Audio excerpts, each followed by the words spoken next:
पाकिस्तान के इस्लामाबाद में अमेरिका और ईरान के बीच शांति वार्ता हो रही है, तो वहीं इससे ठीक पहले स्ट्रेट ऑफ हॉर्मुज में एक नया संकट पैदा हो गया है, जो भारत समेत दुनिया के उन देशों की टेंशन बढ़ा सकता है जिनके तेल टैंकरों से लदे जहाज इस समुद्री रास्ते से निकलते हैं।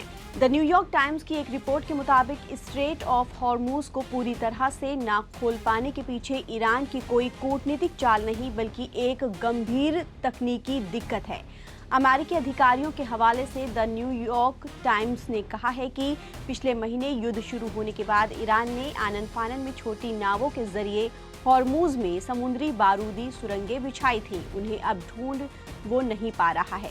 कहा जा रहा है कि ईरान ने इन सुरंगों को बिछाते समय उनका सटीक रिकॉर्ड नहीं रखा। कई सुरंगें ऐसी तकनीक से बिछाई गई जो समुद्री धाराओं के साथ बह गई। इसका मतलब है कि जो रास्ता कल सुरक्षित था वो आज घातक हो सकता है। ईरान के पास इन सुरंगों को खोजने और सुरक्षित रूप से हटाने के लिए आवश्यक एडवांस टेक्नोलॉजी और जहाज़ों की कमी है। यही वजह है कि अब उन्हें हटाना ईरान के लिए बड़ी तकनीकी चुनौती बन गया है। यानी जब तक ये मिल नहीं जाते तब तक जहाज़ों के लिए खतरा बना रहेगा।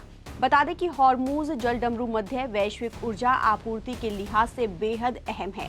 दुनिया के करीब 20% तेल और LNG की सप्लाई इसी रास्ते से होकर गुजरती है।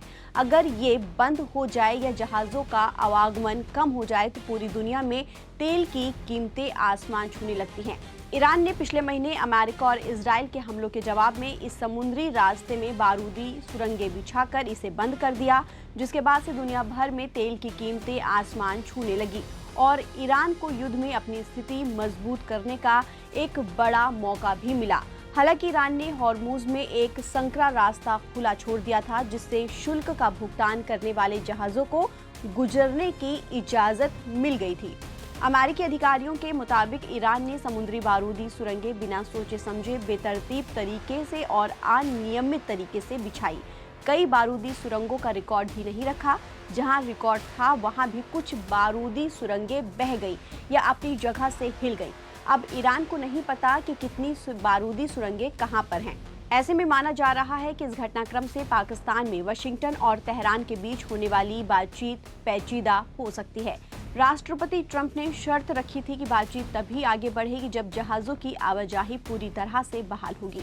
हालांकि ईरान चाहकर भी इस मांग को तुरंत अब पूरा करने की स्थिति में नहीं है। ऐसे में सवाल उठता है कि क्या ईरान अमेरिका के बीच शांति कायम होगी या फिर खाड़ी देशों में गोले बारूद एक बार फिर से बरसेंगे। ताज़ा अपडेट के लिए आप बने रहिए नवभारत टाइम्स के साथ। नमस्कार।